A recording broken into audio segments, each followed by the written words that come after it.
Yeah. Good morning, everybody. Happy Saturday morning to you all. We are here again, giving thanks. Giving thanks. Yes, for those of you who are new here, I want to say a very special welcome to you. Thank you so much for joining us. And to all my returning travelers, I want to say thank you for your continued support. Now, this morning, we are going to continue with the Bible reading. We are on to the book of Matthew, and today we'll be reading Matthew chapters 14 and 15. So if you are here, come along with me. Get your book Bible, your Google Bible,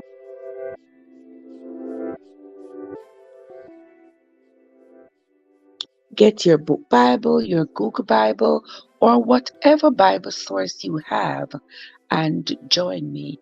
We are going to be reading and talking about what we're reading. So it's us reading and expressing our thoughts. Now, now, for those of you who are new and don't know how this works, let me just break it down a little bit. Now, I am on a quest to read the Bible from beginning to end, and I have chosen to take you along on that journey. A journey that has so far taken me over mountains of confusion, most mountains of misinterpretations, misunderstandings. It has been a journey, and a journey that I'm not afraid to share with the world because it is through this journey that many people who have been on this journey with me have been able to fulfill their desire to read the Bible. Because just looking at the Bible, it seems like a daunting task to even attempt to read it. And by me reading it, a lot of people have been able to follow along. And by so doing, they can always say, well, they have read the Bible from beginning to end by having listened to me read it. So hey, a win is a win, right? Yes, guys. And also,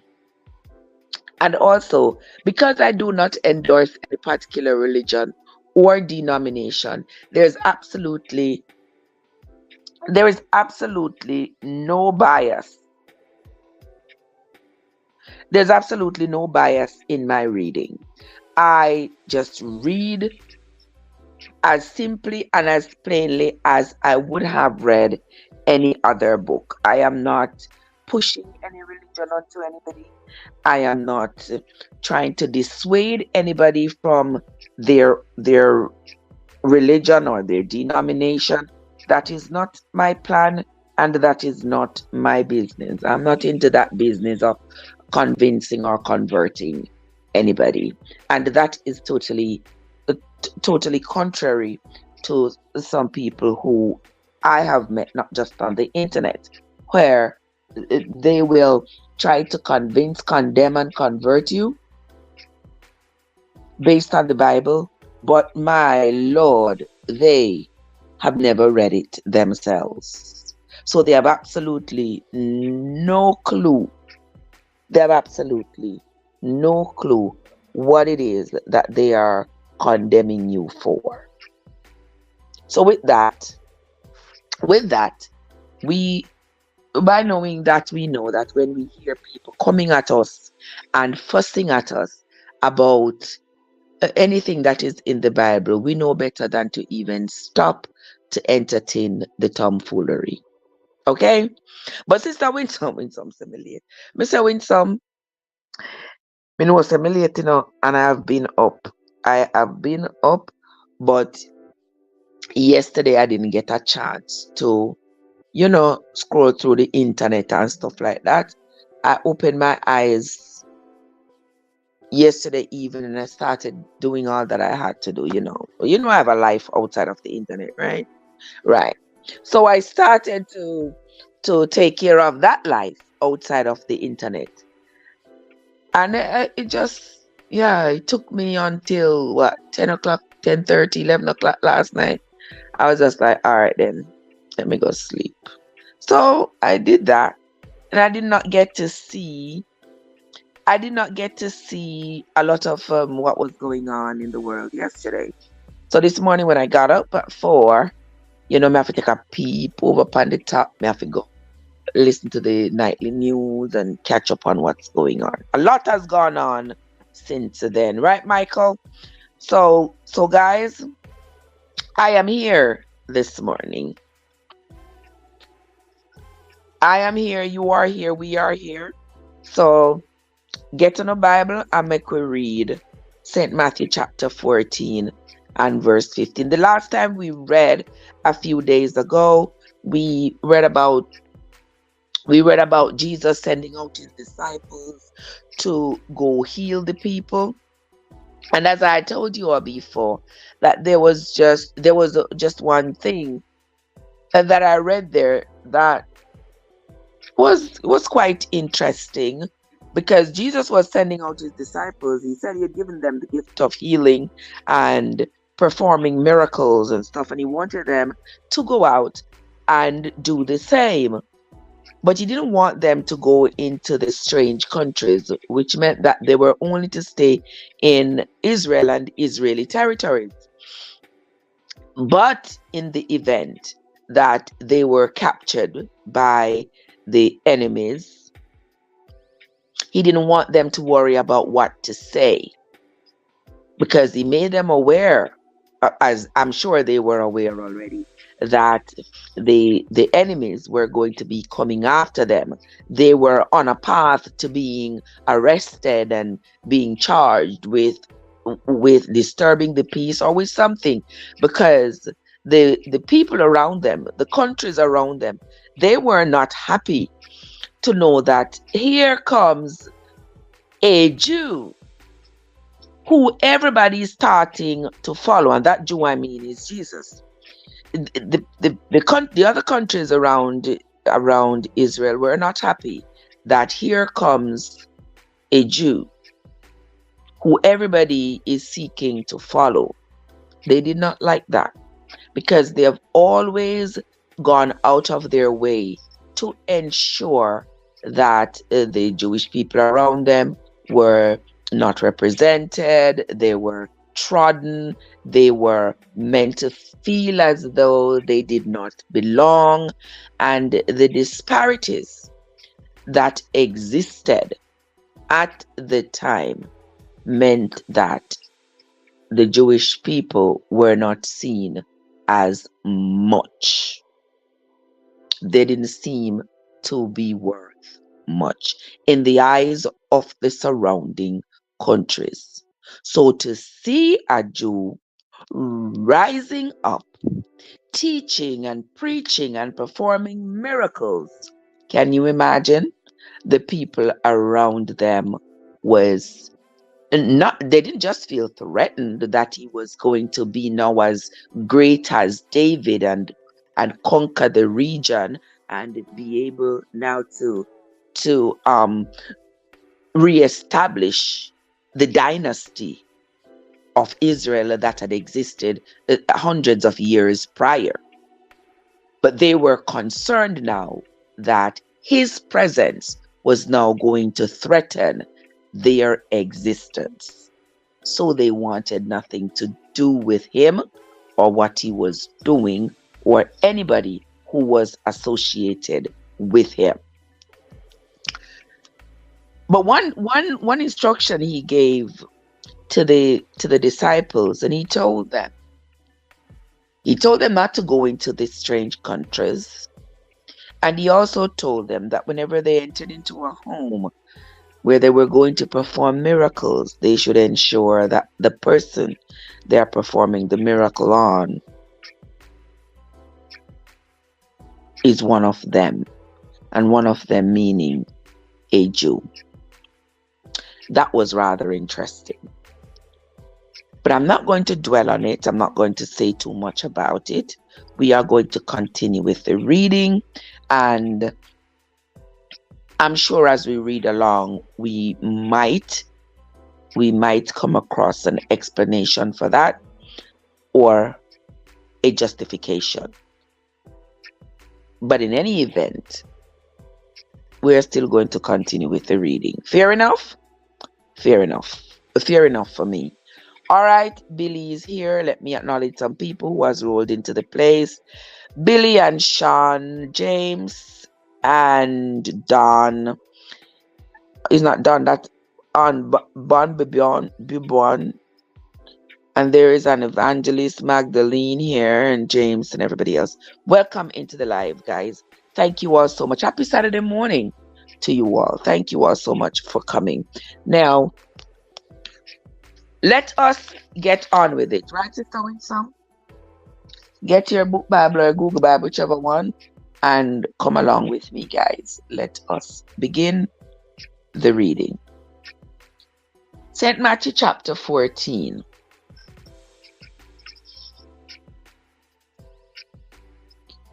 At that time, Herod the Tetrarch heard of the fame of Jesus, and said unto his servants, This is John the Baptist.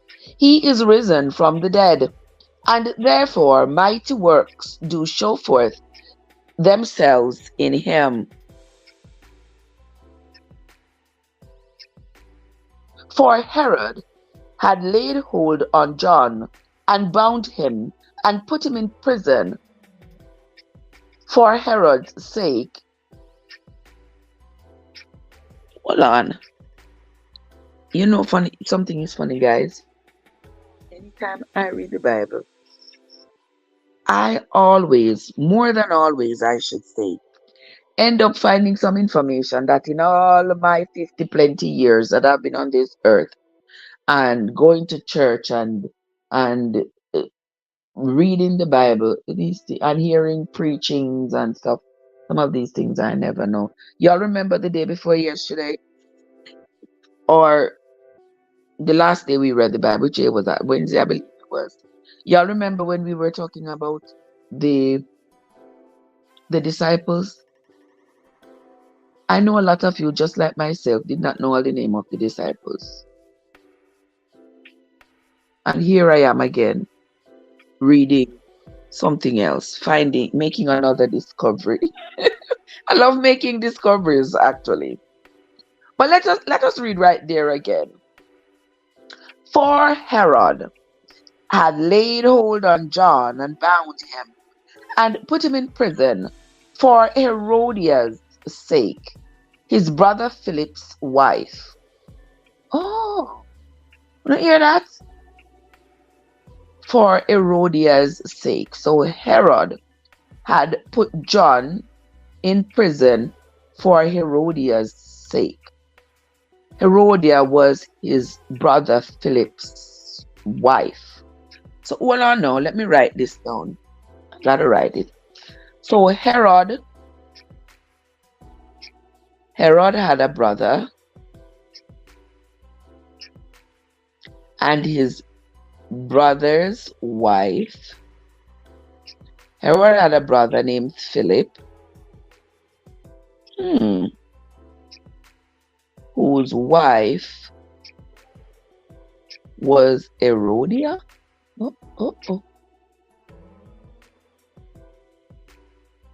Okay, let us continue. For John said unto him, It is not lawful for thee to have her. And when he would have put him to death, he feared the multitude, because they counted him as a prophet. But when Herod's birthday was come, when Herod's birthday was kept, the daughter of Herodias danced before them and pleased Herod. Whereupon he promised with an oath to give her whatsoever she would ask. And she, being before instructed of her mother, said, "Give me here John the Baptist's head in a charger." Hmm. And the king was sorry. Nevertheless, for the oath's sake, and them which sat with him at meat, he commanded it to be given to her. And he sent and beheaded John in prison. Then how me never know this story. Talk to me, people. Did y'all know this story? I didn't know this story, guys. So, King Herod had put John the Baptist in prison. Yeah, I did hear that before. And I did hear that he was beheaded. But me never know say it was because of Herodias' daughter. I didn't know that. So because I didn't know it, I'm going to remember it. I'm going to read right there so again. All right. Well, that's interesting. At that time, Herod the Tetrarch heard of the fame of Jesus. He said unto his servants, "This is John the Baptist. He is risen from the dead, and therefore mighty works do show forth themselves in him." For Herod had laid hold on John, and brought him and put him in prison for Herodias' sake, his brother Philip's wife. For John said unto him, "It is not lawful for thee to have her." So because John told Herod that it was not lawful for him to be with his brother's wife, he got upset and he used his power and his authority to put John in prison. And when he would have put him to death, he feared the multitude. So at that time, he would have slain John, but he was afraid that all the people who were following John were going to get mad and there was going to be an uprising. So he did not. But when Herod's birthday was kept, so they kept a birthday party for Herod. All right.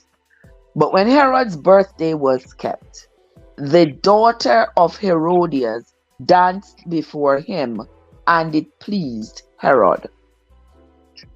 Now, Herodia would have the daughter of Herodia, wouldn't that now would have been Herod's niece?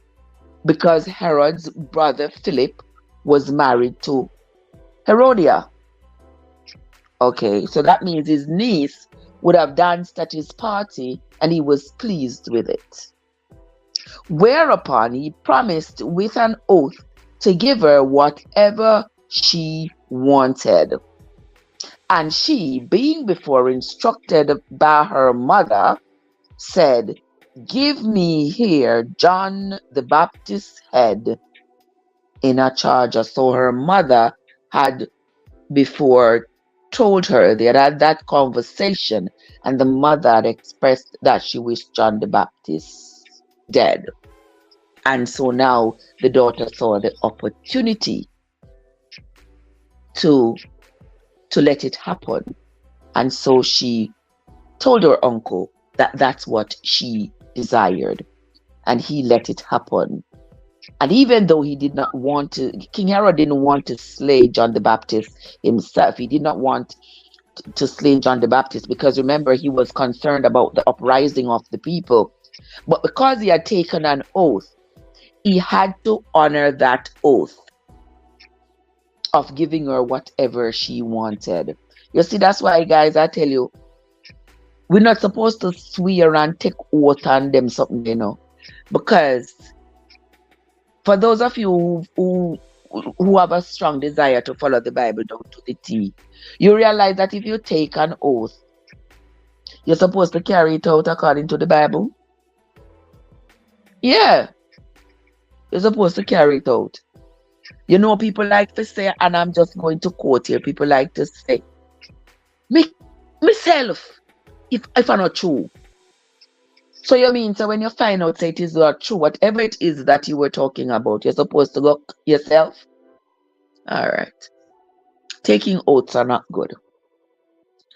But because because Herod had taken that oath to his niece that he was going to give her whatever it is she wanted, he could not back down from unaliving John, even though he himself did not want to see John dead. Let's continue. Verse 10. And he sent and beheaded John in prison. And John's head was brought in a charger and given to the damsel, and she brought it to her mother.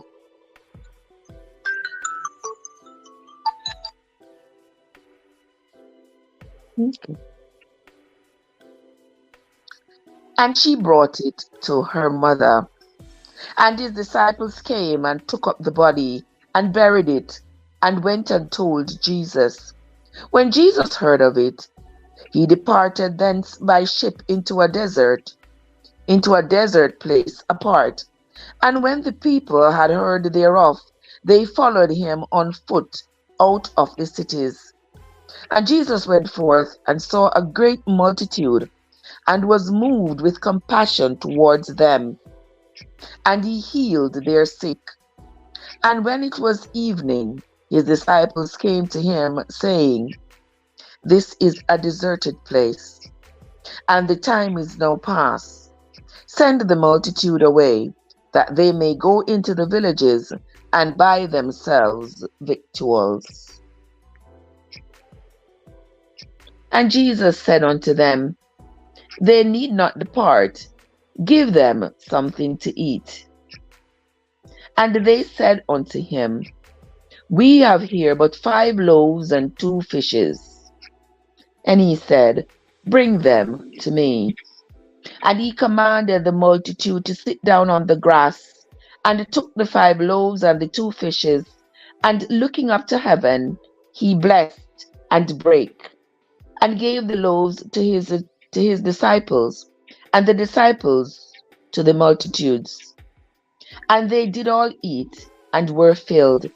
And they took up of the fragments that remained 12 baskets full. And they that had eaten were about 5,000 men, beside women and children. And straightway Jesus constrained his disciples to get into a ship, and to go before him unto the other side, while he sent the multitudes away. And when he had sent the multitudes away, he went up into a mountain apart to pray. And when the evening was come, he was there alone. But the ship was now in the midst of the sea, tossed with waves, for the wind was contrary. And in the 4th watch of the night, Jesus went unto them, walking on the sea. And when the disciples saw him walking on the sea, they were troubled, saying, It is a spirit. And they cried out in fear. But straightway Jesus spake unto them, saying, Be of good cheer, it is I, be not afraid. And Peter answered him and said, Lord, if it be thou, if it is really you, bid me to come unto thee on the water. And he said, Come. And when Peter was come down out of the ship, he walked on the water to go to Jesus. But when he saw the wind boisterous, he was afraid, and beginning to sink, he cried, saying, Lord, save me. And immediately Jesus stretched forth his hand, and caught him, and said unto him, O thou of little faith, wherefore didst thou doubt? And when they were come into the ship, the wind ceased. Hey, was this a test of Peter's faith? Was it a test of Peter's faith? Or was it because the wind was boisterous why he got afraid? There are 2 things here. Some people might say, oh, Peter started to doubt himself while walking on the water, and that's why he started to sink. But then there was a boisterous wind. Now imagine yourself even walking on land and there is a boisterous wind. Try walking on land in a hurricane. Don't you think you're going to miss your step? Don't you think you are going to feel like you are falling over? Don't you think so? So I don't think it was a test of I don't think Peter's faith really played much into it. I think the boisterous winds were causing him to be unsteady. Practically thinking. But if you want to think in practical terms and say, well, he was losing faith into his ability to walk on the water, and that's why he was starting to sink, then you are free to think so. I'm usually the opposer anyway. So I'm going to say that I think because it was so windy, because there was a storm, that's why Peter was starting to sink. Because remember, it says after they went back in the ship, the wind died down and everything was calm again. Okay. Guys, I'm just a practical thinker. I mean, there are some things that I believe might happen or could happen. There are some impracticabilities that I rather leave alone rather than take along with me. Right, Sister Winsome, let me see who else is here. I see Patrice, I see Bevelyn, I see Chile and Valley. Welcome, guys. Thank you all for coming. You all know what's going on here.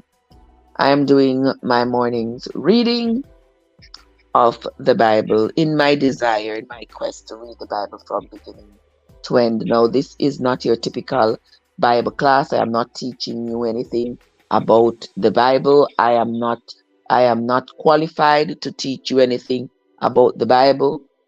So that's not what's going on here. So don't get it twisted.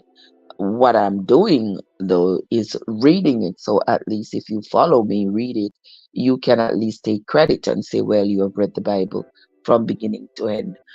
If you are just joining me though, you are going to come up short because it's been 2.5 years since we have been reading from Genesis, and here we are now in the book of Matthew. Right, Mr. I like your name. Mr. Good. Mr. Fit on the other way. This is unconventional Bible reading, guys. Okay? All right, bless up yourself, Mr. Good. Let us continue. Let us continue reading. A night for you? It's no night for you. It is morning for me. Actually, let's see what time it is. 18 minutes after 6 o'clock on a Saturday morning in March of 2024. Can you believe it? Wow. Can you believe it if the internet is around 100 years from now and my great grandchildren come on the internet? You see how my voice is being immortalized? Ain't that something? Anyway, why did I go off topic? Let us continue, lovely people. Let us continue. Verse 33 of Matthew chapter 14. Then they that were in the ship came and worshipped him, saying, Of a truth thou art the Son of God. And when they were gone over, they came into the land of Gennesaret. Gennesaret. Well, I never remembered. I've never heard that name before. Just like many of you. Who didn't know of that word? That name, Gennesaret? And when they were gone over, they came into the land of Gennesaret. And when the men of that place had knowledge of him, hold on, Some of the words that are my Bible missing. Okay. Hold on there. What would this have said? And when the men of that place had knowledge of him, they into all that country round about. Guys, I don't know what that should have said now. Because some of the word them look like they're missing. Verse 35 of chapter 14. And when the men of that place had knowledge of him, they sent, I'm not sure what that should say. The words are missing there. But we're going to continue. They sent into all that country round about, and brought unto him all that were diseased, and besought him that they might only touch the hem of his garment, and as many as touched were made perfectly whole. Okay, so I'm getting context now from that, even with the missing words. So it is said that when they came to this country called Gennesaret, the people of that country heard that Jesus was there, and I'm sure by now everybody would have heard that he was the healer. People were being healed just by touching the hem of his garment. People were being healed just by him saying, be healed, get up and walk. And people were getting up and walking just by him saying, be hear, and people were hearing just by him saying, see, and people were seeing. I mean, blind people were seeing, deaf people were hearing. People who had been crippled and in bed for years were now getting up and walking. People with leprosy were being healed just by his touch. And so the people around him, even though they did not like him, because they did not like the fact that a Jewish person was getting all this notoriety. And hey, Jenny, what's up? Good morning, Jenny. Happy Saturday morning to you, my love. How are you doing?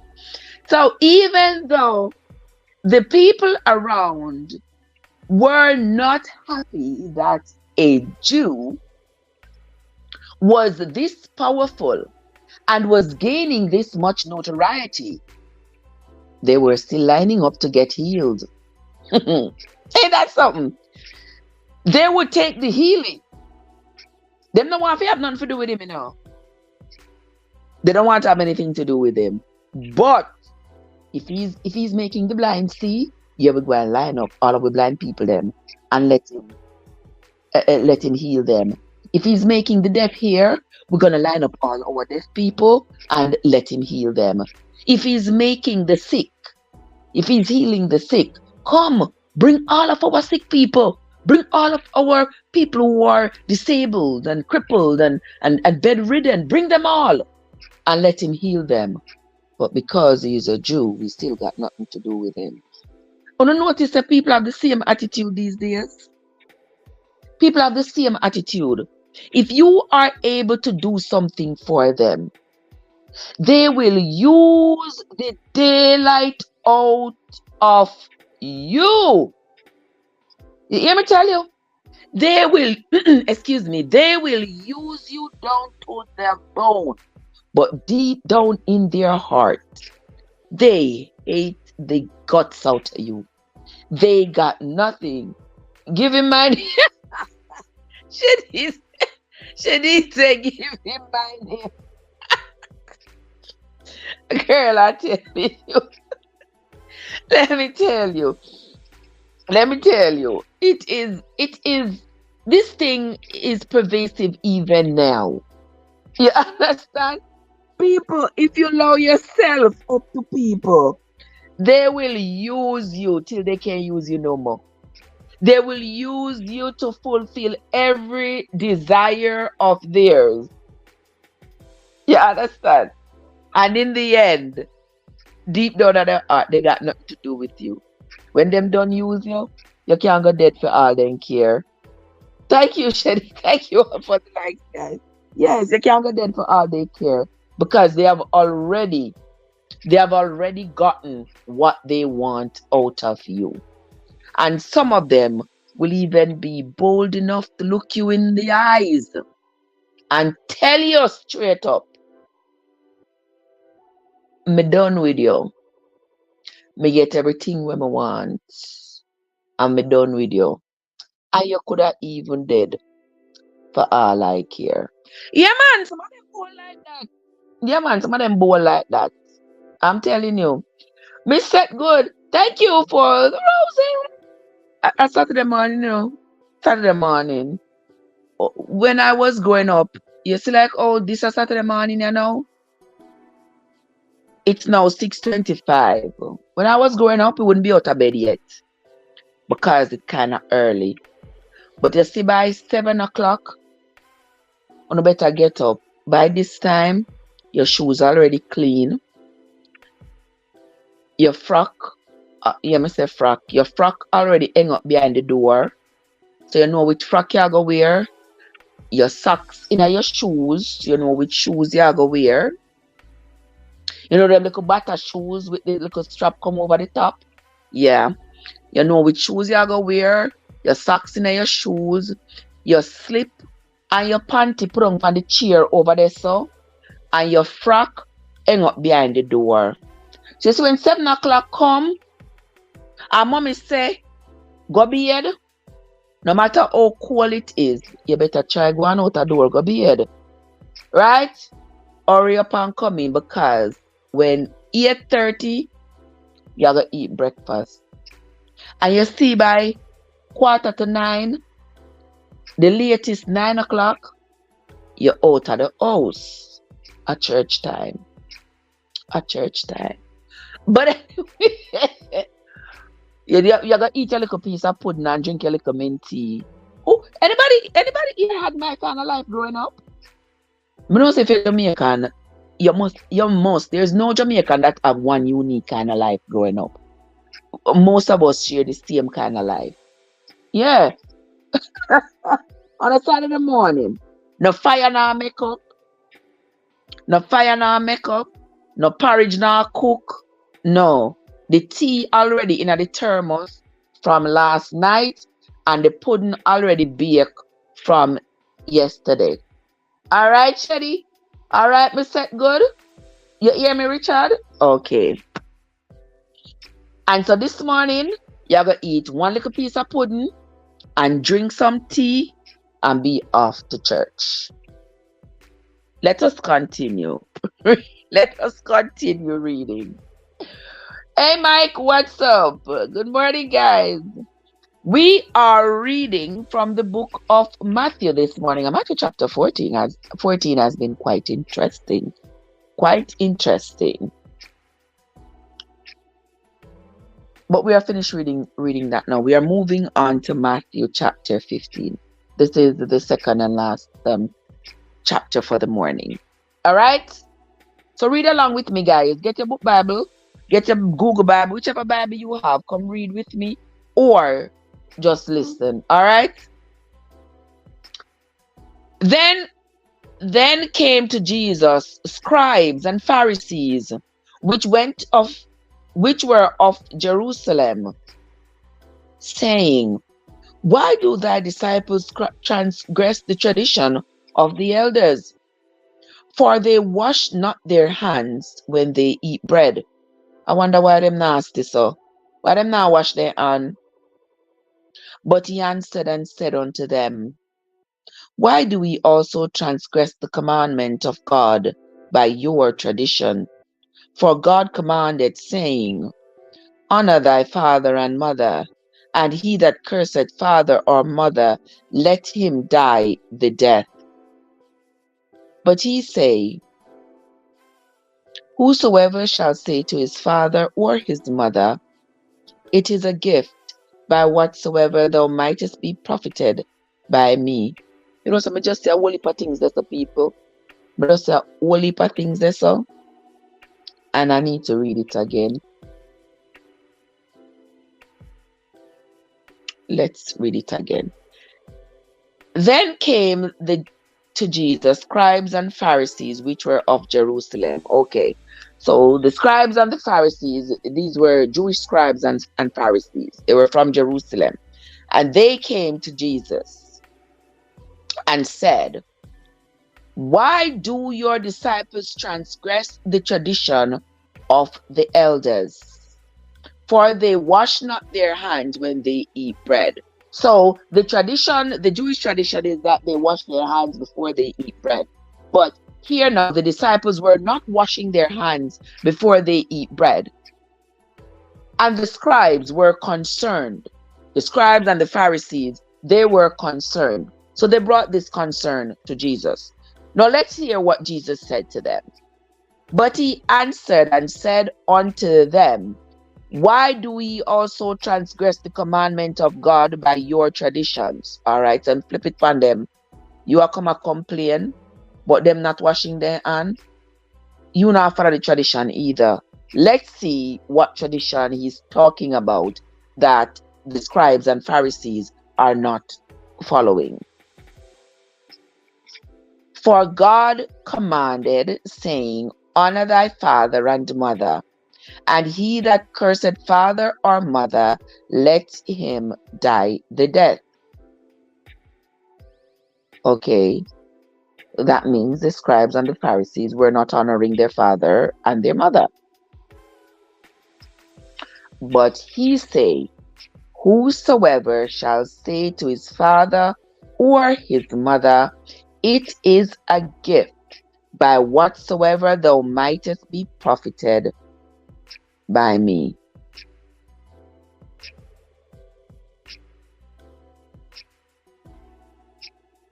Okay.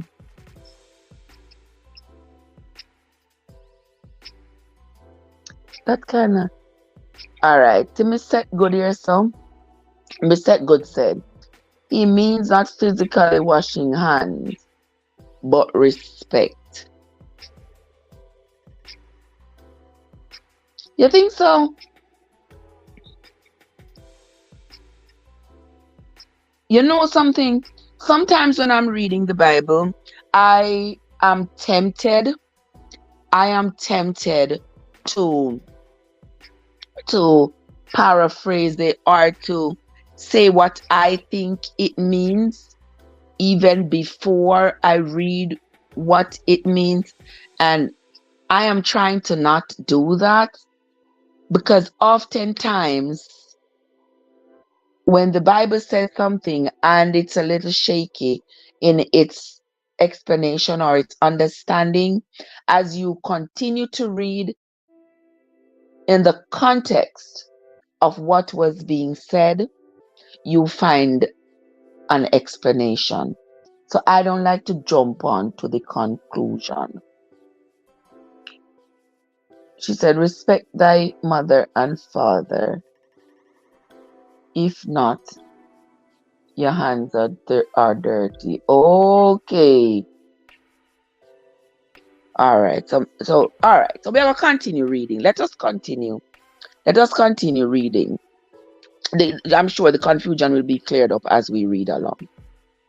Verse 5 said, "But he say, Whosoever shall say to his father or his mother, It is a gift, by whatsoever thou mightest be profited by me, and honor not his father or his mother, he shall be free. Thus have ye made the commandment of God of none effect by your tradition." Hold on there, guys, because me have to go really sit down and read this after me finish this reading. Verse 7, he said, "Ye hypocrites, well did Isaiah," and remember, Isaiah here, when they talk about Isaiah in the New Testament, it is Isaiah in the Old Testament. We had clarified that several chapters ago. "Ye hypocrites, well did Isaiah prophesy of you, saying, This people draweth nigh unto me with their mouth, and honors me with their lips, but their heart is far from me. What me tell you now? You all see, I tell you, they come to him with their lips, they come to him, coming close to him, talking about coming close to him, and actually coming close to him only because they want their people to be healed, only because they want what he has to offer. But they not come to him with their hearts. No. The last thing they want to see themselves is following a Jew out of real, true love and affection. No, sir. They not come to Brands, what's up? How are you doing, my love? Yeah. They haven't come to him because they are being genuine. Like they genuinely want to follow him. They only want him to heal their sick. And then they're gone about their business. But in vain they do worship me, teaching for doctrines the commandments of men. And he called the multitude and said unto them, hear and understand. Not that which goeth into the mouth defileth a man, but that which cometh out of the mouth that defiles a man. You know, so people always use that verse. Whenever people, you know, I tell you all that how I grew up, and because of the denomination in which I was raised, I was discouraged from eating things like pork and shrimp, lobster and oysters and those kind of things, which I still don't eat. And people always use this particular verse here when they want to convince you that there's nothing wrong with eating the pork. They will tell you it's not what goes into your mouth that defiles you, it's what comes out of your mouth. So now I see where they get it from. But after the Bible years, I wasn't talking nothing about pork. But anyway, we are going to continue reading. I'm going to read verse 9 again. But in vain they do worship me, teaching for doctrines the commandment of men. And he called the multitude and said unto them, hear and understand. Not that which goeth into the mouth defileth a man, but that which cometh out of the mouth, this defileth a man. Then came his disciples and said unto him, knowest thou that the Pharisees were offended after they heard this saying? But he answered and said, every plant which my heavenly Father hath not planted shall be rooted up. Let them alone. They be blind leaders of the blind. And if the blind lead the blind, both shall fall into a ditch.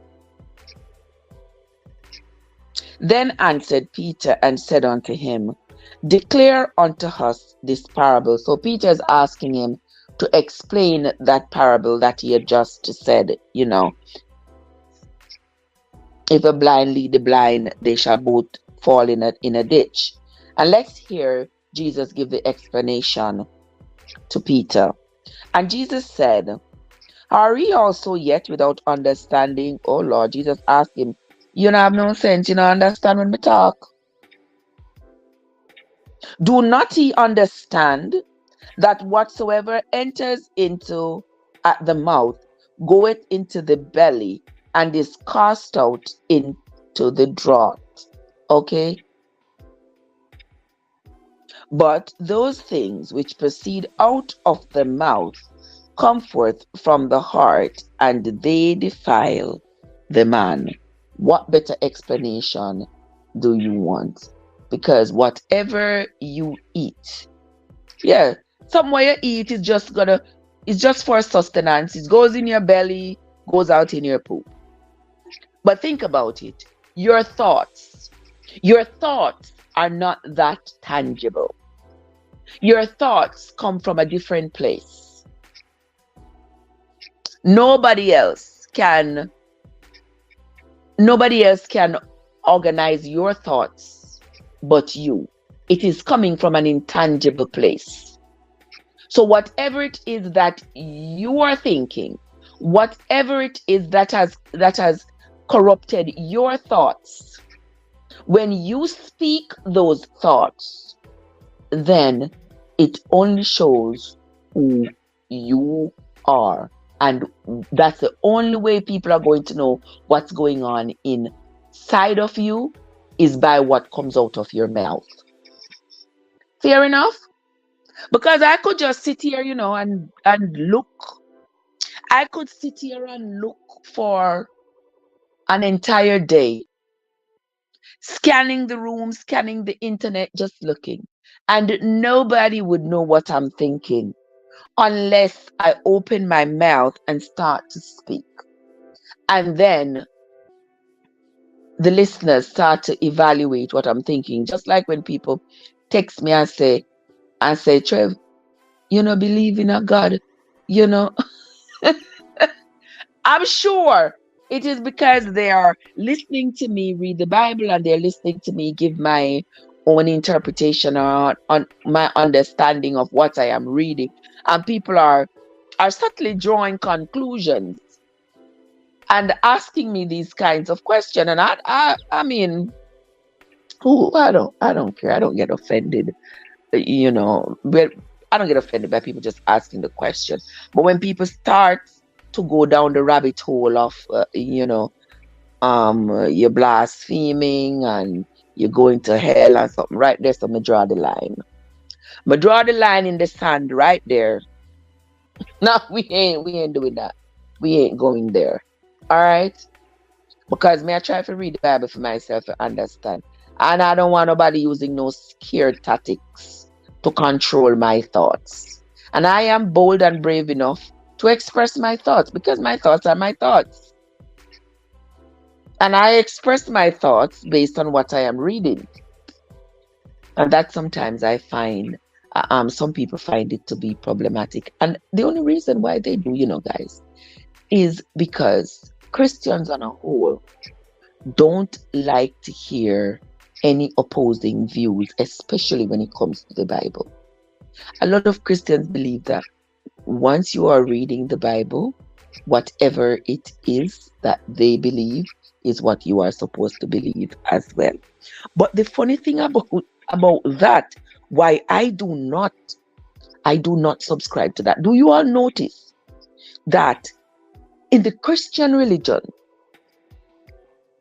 so many people, everybody reading the same Bible. Everybody is reading the same Bible. Yet there are over 2,000 denominations coming out of the same Bible. But people be acting like they got a lot of strength from me for saying what I say when I read the same Bible. And they cannot agree amongst themselves. Adventist, Catholic, Baptist, Church of God, Pentecost, everybody reading the same Bible. And everybody claim to be worshiping the same God. But everybody have a different denomination. So I say today, as I say all the time, when you can fix that, if you can fix that, then you and I might be able to have a conversation. But until then, don't come at me with whatever my views are. All right? Right, Brother Steck? Brother Steck. Brother Steck, I mean, you call brother. People getting quite offended these days to be misgendered, So, so don't make me join the gang now and tell you, I'm not a brother. I'm not a brother. I'm a sister. I'm a woman. 100%. Don't call me brother again. I don't like it. Miss that good. Fix up yourself, right? It's a sister here. I'm not a brother. All right? But anywho, guys, we are going to continue with the reading of the Bible. Thank you all for stopping by. Miss Veronica, thank you so much for coming. I appreciate you all, guys. Let us continue. For those of you who are just coming, we are reading from St. Matthew chapter 15 at the moment, and verse 15. Then answered Peter and said unto him, Declare unto us this parable. And Jesus said, Are we also yet without understanding? Do not ye yet understand that whatsoever entereth into the mouth goeth into the belly, and is cast out into the draught? But those things which proceed out of the mouth come forth from the heart, and they defile the man. For out of the heart proceed evil thoughts, murders, adulteries, fornications, thefts, false witness, blasphemies. These are the things which defile a man. But to eat with unwashed hands does not defile a man. Then Jesus went thence and departed into the coast of Tyre and Sidon. And behold, a woman of Canaan came out of the same coast and cried unto him, saying, Have mercy on me, O Lord, thou son of David. My daughter is grievously vexed with a devil. But he answered her not a word. And his disciples came and besought him, saying, Send her away, for she cried after us. But he answered and said, I am not sent but unto the lost sheep of the house of Israel. That's interesting. Okay, I am not sent but unto the lost sheep of the house of Israel.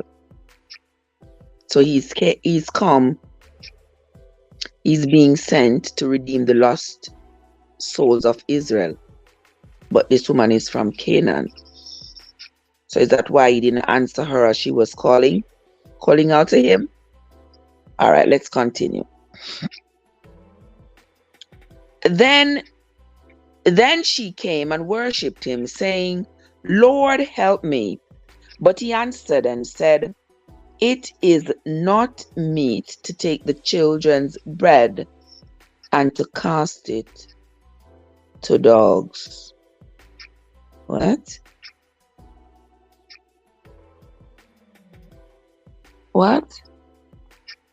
People, I'm going to read right there, so again. And behold, a woman of Canaan. Now that is of particular importance where that woman is from. Okay? A woman of Canaan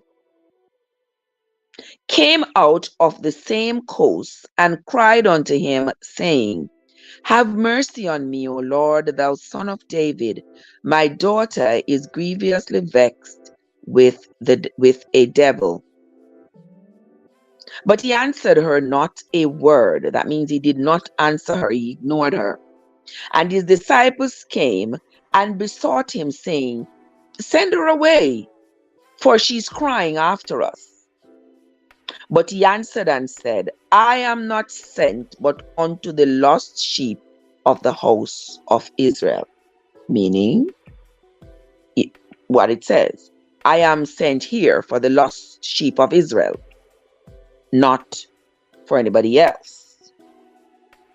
Then she came and worshipped him, saying, Lord, help me. So this woman is desperate. Now she's worshiping him. She's begging him to help her. But he answered and said, It is not meet to take the children's bread and cast it to dogs.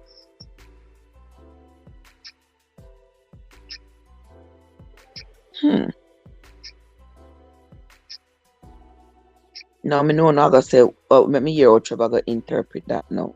May I interpret it just like what it say? Remember, the lady is coming to him, begging him for help. He's ignoring the woman. The disciples say, why don't you just send her away? Because it seems like she's not going to stop following us. He said to the disciples, I am sent actually only for the lost sheep of Israel. Now remember, this woman now is not considered to be a lost sheep of Israel. She's a Canaanite woman. But the woman insisted that she wanted his help. So she kept following him and bowing down and worshiping him. And he said, it is not meet to take the children's bread and give to dogs. My interpretation of that is this blessing that I have is for Israel. So I'm not going to give this blessing to this stranger. But he describes her as a dog. Which, by the way, was not something that was unheard of for the warring factions to refer to each other as dogs. It was not unheard of. Jewish people would refer to the people who were not Jews as dogs, and the people who were not Jews would refer to the Jewish people in the same manner. It seemed to have been their favorite curse word for each other. Just like us Jamaicans, what is our favorite curse word? Drunkro. For them, calling their rival a dog was their favorite word of insult. Just like us Jamaicans, our favorite words of insult for somebody is to call them a jankro. So he said it is not good for him to give the children's bread to the dog. And she said, truth, Lord, yet the dogs eat of the crumbs which fall from their master's table. Then Jesus answered and said unto her, O woman, great is thy faith. Be it unto thee even as thou wilt. And her daughter was made whole from that very hour. You see how easily that was turned around? Yeah. Even though she knew that because she was not an Israelite, she was not expected to be given the blessing by Jesus because she was not a Jew, she was still willing to follow him. She was still willing to worship him because she knew that because he had healed other people, he had that ability to heal. And she so desperately wanted that healing for her daughter. So she said, well, even if you don't want to give me the food, I will eat the crumbs off your table. You don't have to give me the main course. This dog will eat even the crumbs off your table, the crumbs that fall to the floor. This dog is willing to eat it. And so Jesus said she's of great faith. And so he healed her daughter. Verse 29, and Jesus departed from thence and came nigh unto the Sea of Galilee, and went up into a mountain and sat there. And great multitudes came unto him, having with them those that were lame, blind, dumb, maimed, and many others, and cast them down at Jesus' feet, and he healed them. Insomuch that the multitude wondered when they saw the dumb to speak, the maimed to be whole, the lame to walk, and the blind to see, and they glorified the God of Israel. Then Jesus called his disciples unto him and said, I have compassion on the multitude, because they continue with me now 3 days, and have nothing to eat, and I will not send them away fasting, lest they faint on the way. And his disciples said unto him, Whence should we have so much bread in the wilderness, as to fill so great a multitude? And Jesus said unto them, How many loaves have ye? And they said, 7, and a few little fishes. Oh, Mr. People, say, I tell you, it is good to read the Bible, for yourself, Say, I was having a conversation with a friend of mine a couple of days ago. And she said, I said the Bible talk about our 5 loaves and 2 fish or 3 fish. Yeah, I talk about the 5 loaves and the 2 fish. And he was adamant. And I said, Trev, I never did 5 loaves. I did 7. I did 7 loaves. I say 7. 7 doesn't sound like something that I've heard before. And we went back and forth. But I could not flip the Bible to find exactly where it was. And when I Googled it, it talked about the 5 loaves and the 5 loaves and the 2 fish. So we eventually settled on the 5 loaves and the 2 fish and said, all right, then that's what it is. But I'm sure he must have read about the 7 loaves right here, and that's what he was talking about. And I didn't know anything about the 7 loaf here. So let us read this again, so that you all can know that the Bible did talk about the 5 loaves and the 2 fish, and it talk about the 7 loaf as well. So when we hear somebody talking about there being a multitude that was fed with 7 loaves, that did happen for real in St. Matthew chapter 15. Let's read it. And Jesus said unto them, How many loaves have ye? And they said, 7, and a few little fishes. That means there must be a few little ticky. A little sprat them what we always catch down a rush. And he commanded the multitude to sit down on the ground. And he took the 7 loaves and the fishes, and gave thanks.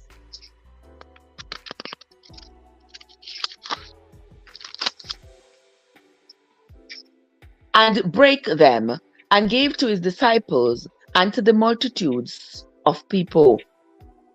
And they did all eat, and were filled. And they took up of the broken meat that was left 7 baskets full. And they that did eat were 4,000 men, besides women and children.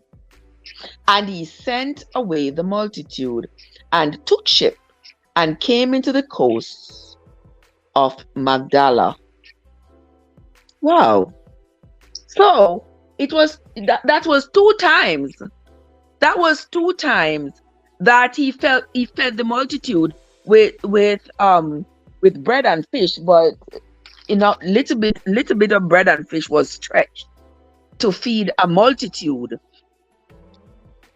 of people. Now here in St. Matthew chapter 15, he had 7 loaves, and he said a few fish, but it never said how many. It says 7 loaves and a few fish. A few little fish, maybe some little sprats.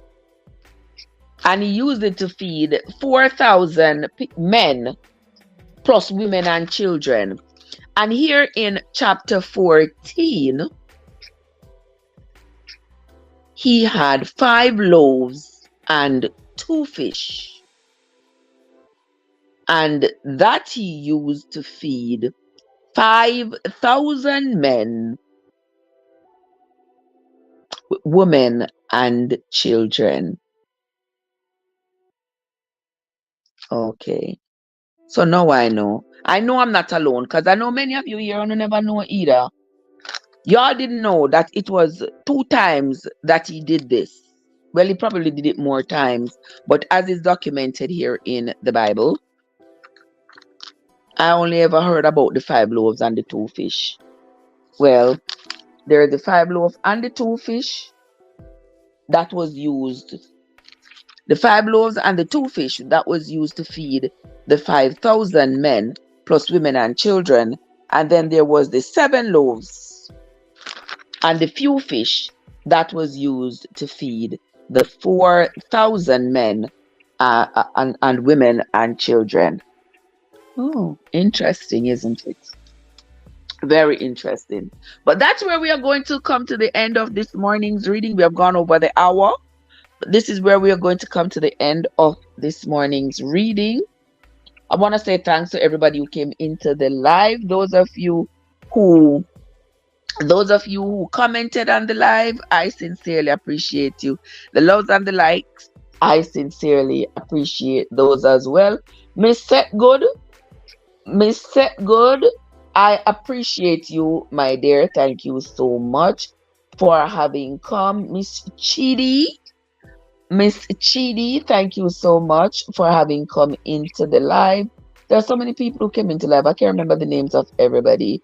Luganis, ATB, Camlo, Miss Set Good, Brothers Tech, Winsome, and everybody else. Please, I'm not just signaling out anybody. I want to say thanks to everybody who has come to join me. Don't forget to join me again tomorrow morning, just about the same time, same place. When yes, Winsome, I saw your name. Miss Set Good. Miss Set Good, Miss Set Right. Yes, don't forget to join me again tomorrow morning at around the same time, same place, on my YouTube channel, Trevessence Unstoppable, and on my TikTok, Trevessence. That's going to be it from me for now, my friend. Until next time, Tafarim, you just roll up in the place. How you doing? Until next time, my friends, this is Trev from Trevessence, where your journey matters. Have yourselves a fantastic day, guys, and I will see you all sometime later. All right, Sister Winsome, have a good day, guys. See you later. Winsome, you know, I'm going to have to read. I'm going to have to do my reading this morning, because later on I'm gonna be busy. I'm gonna have to read my book. Yeah, spend another hour and read my book, because today I'm gonna be very busy. So, Sister Winsome, have yourself a great day, sis, Brother Tech, and everybody else who came into the live. Have yourselves a fantastic day, and I will see you all later.